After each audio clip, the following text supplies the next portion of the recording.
সুপ্রিয় দর্শক, স্বাগতম জানাচ্ছি সর্বশেষ আপডেট বাংলা সংবাদে। শুরুতেই সংবাদ শিরোনাম। শুরুতেই জানিয়ে দেব, দেশের ফেরার প্রস্তুতিতে আওয়ামী লীগ নেতারা, তবে কি সবুজ সংকেত দিলেন তারেক রহমান? বিস্তারিত থাকছে প্রতিবেদনে। এদিকে ইউনূস পরিকল্পনায় আসামি হাসিনা, মামলা টিকবে না তারেক রহমান সরকারে? বিস্তারিত থাকছে প্রতিবেদনে। আরও জানিয়ে দেব, যুক্তরাষ্ট্রের সঙ্গে দেশবিরোধী চুক্তি ইউনূসের, পরিবর্তে তারেকও ভারতের দিকে ঘেঁষছেন। বিস্তারিত থাকছে প্রতিবেদনে। এদিকে ইউনূসের বিরুদ্ধে রাষ্ট্রদ্রোহের মামলা, শেষ পরিণতি মৃত্যুদণ্ড। বিস্তারিত থাকছে প্রতিবেদনে। আরও জানিয়ে দেব, হাসিনার রাষ্ট্রপতি চুপ্পুকে রক্ষা করছে বিএনপি, আওয়ামী লীগকে নিয়ে বড় সিদ্ধান্ত। বিস্তারিত থাকছে প্রতিবেদনে। এবং সর্বশেষ জানিয়ে দেব, ধ্বংস করে গিয়েছেন ইউনূস, দোসর জামায়াত এনসিপি ফ্যাক্টর কড়া চ্যালেঞ্জের মুখোমুখি তারেক। বিস্তারিত থাকছে প্রতিবেদনে। এতক্ষণ শুনছিলেন সংবাদ শিরোনাম, এবারে বিস্তারিত। তার আগে ভিডিওটি ভালো লাগলে এবং সর্বশেষ আপডেট পেতে চ্যানেলটি সাবস্ক্রাইব করুন। ধন্যবাদ। বাংলাদেশের রাজনীতি নিয়ে কথা বলতে গেলে আওয়ামী লীগকে বাদ দিয়ে কোনোভাবেই সেটা সম্ভব নয়। তারা ক্ষমতায় নেই। হাসিনা রয়েছেন দিল্লিতে, দলের বেশ কয়েকজন গুরুত্বপূর্ণ নেতাদের কেউ রয়েছেন কলকাতায়, অনেকে আবার ভিন দেশে চলে গিয়েছেন বলে শোনা যাচ্ছে। কিন্তু আওয়ামী লীগকে নিয়ে চর্চা কিন্তু অব্যাহত। এখন শোনা যাচ্ছে আওয়ামী লীগ আবার বাংলাদেশের জাতীয় রাজনীতিতে ফিরে আসতে চলেছে। প্রশ্ন, তাহলে কি দলের ওপর জারি করা ইউনূস সরকারের নিষেধাজ্ঞা শেষ পর্যন্ত উঠে যেতে বসেছে? আওয়ামী লীগ যে ফিরবে তা নিয়ে কোনো সন্দেহ নেই। বলা হচ্ছে তাদের জাতীয় রাজনীতিতে ফেরার পথ তৈরি করে দিচ্ছেন বাংলাদেশের প্রধানমন্ত্রী তারেক রহমান। আজ থেকে ১৭ বছর আগে আজকের দিনে পিলখানায় অমানবিক ঘটনা ঘটেছিল। ২০০৯ সাল। ৫০-এর অধিক সেনা কর্মকাণ্ডের মৃত্যু একটা বিভীষিকার জন্ম দিয়েছিল। পিলখানা হত্যাকাণ্ড নিয়ে দোষারোপ পাল্টা দোষারোপ চলেছে। অন্তর্বর্তীকালীন সরকার ক্ষমতায় এসে পুরোটাই আওয়ামী লীগের উপর দোষ চালিয়েছে। তারা বলার চেষ্টা করেছে এটা আওয়ামী লীগের মেটিকুলাস ডিজাইন ছিল, সেনাবাহিনীকে ধ্বংস করার জন্য এটা শেখ হাসিনা করিয়েছে। এই বিষয়টিকে প্রতিষ্ঠা করার চেষ্টা করেছে অন্তর্বর্তীকালীন সরকার।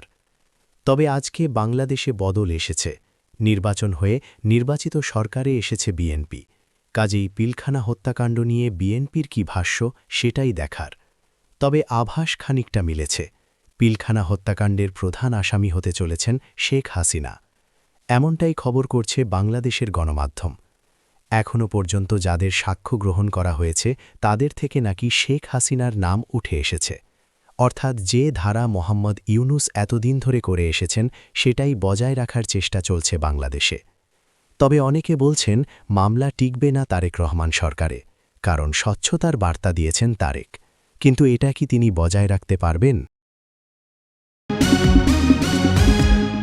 শান্তির জন্য নোবেলজয়ী তথা প্রখ্যাত অর্থনীতিবিদ অধ্যাপক মোহাম্মদ ইউনূস বাংলাদেশের প্রধান উপদেষ্টা ছিলেন ১.৫ বছরের বেশি সময়।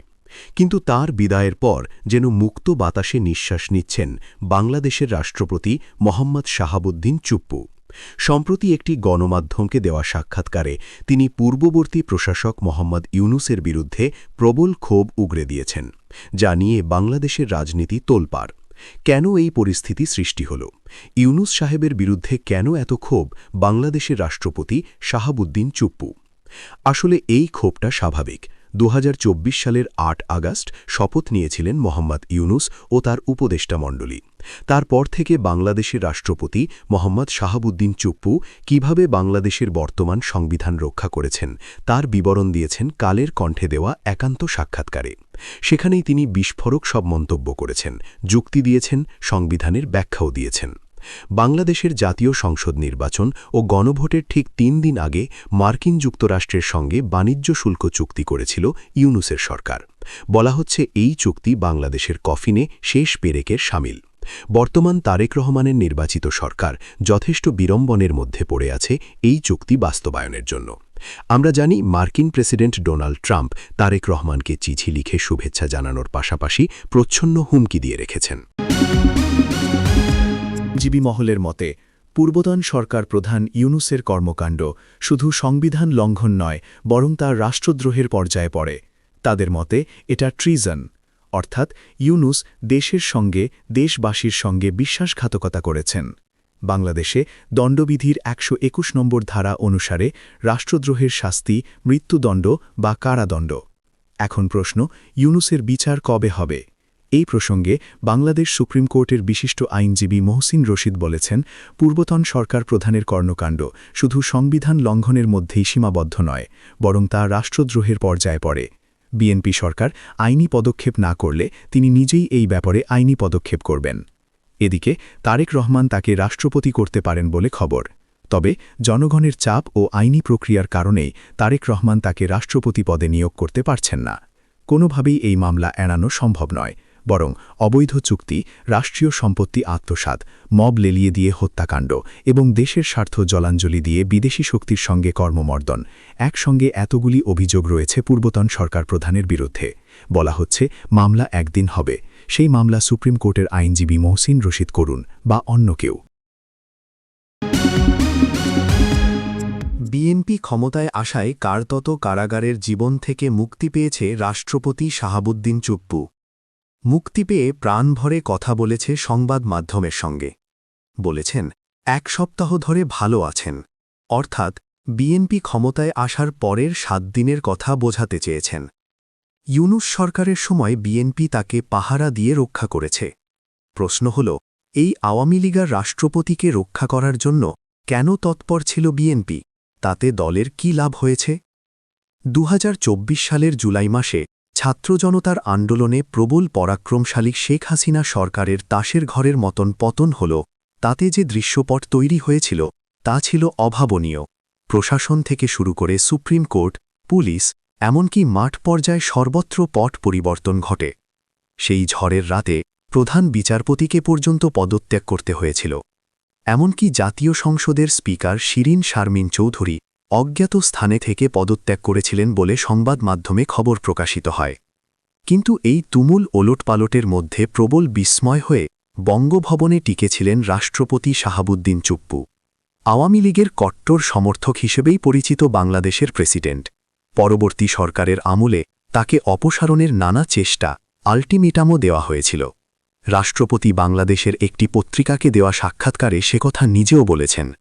রাষ্ট্রপতি বলেন, তার পদত্যাগ দাবিতে বিক্ষোভ, মিছিল ও বঙ্গভবন অভিমুখে আন্দোলনের ঘটনা প্রবাহ স্মরণ করে তিনি বলেন, আমাকে নানা কৌশলে উপড়ে ফেলার চেষ্টা হয়েছে, কিন্তু কোনো পরিস্থিতিতেই আমি ভেঙে পড়িনি, বরং সাংবিধানিক ধারাবাহিকতা রক্ষার প্রশ্নে আমি অনড় ছিলাম।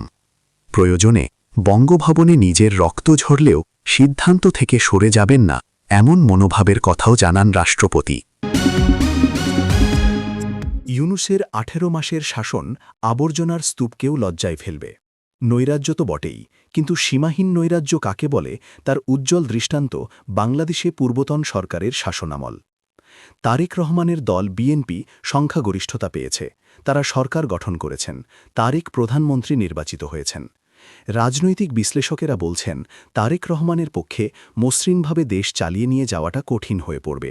তাকে একাধিক গুরুত্বপূর্ণ চ্যালেঞ্জের মোকাবিলা করতে হবে। উল্লেখযোগ্য চ্যালেঞ্জের মধ্যে রয়েছে আইন শৃঙ্খলা পরিস্থিতির উন্নতি, স্থবির অর্থনীতিকে সচল করা, প্রশাসনিক শৃঙ্খলা ফিরিয়ে আনা, ভারতসহ বহির্বিশ্বের সঙ্গে কূটনৈতিক সম্পর্ক স্থাপন করা, সংকুচিত শ্রম বাজার পুনরুদ্ধার। সেই সঙ্গে তাকে সামাজিক অস্থিরতা দূর করা, সেই সঙ্গে সর্বসাধারণের জানমালের নিরাপত্তা তাকে নিশ্চিত করতে হবে। এছাড়া সাম্প্রতিক সময়ে দেশের মধ্যে যে মৌলবাদী শক্তি মাথাচাড়া দিয়েছে, সেই মৌলবাদী শক্তির মোকাবিলাও তারেককে করতে হবে বলে মনে করছে রাজনৈতিক মহল।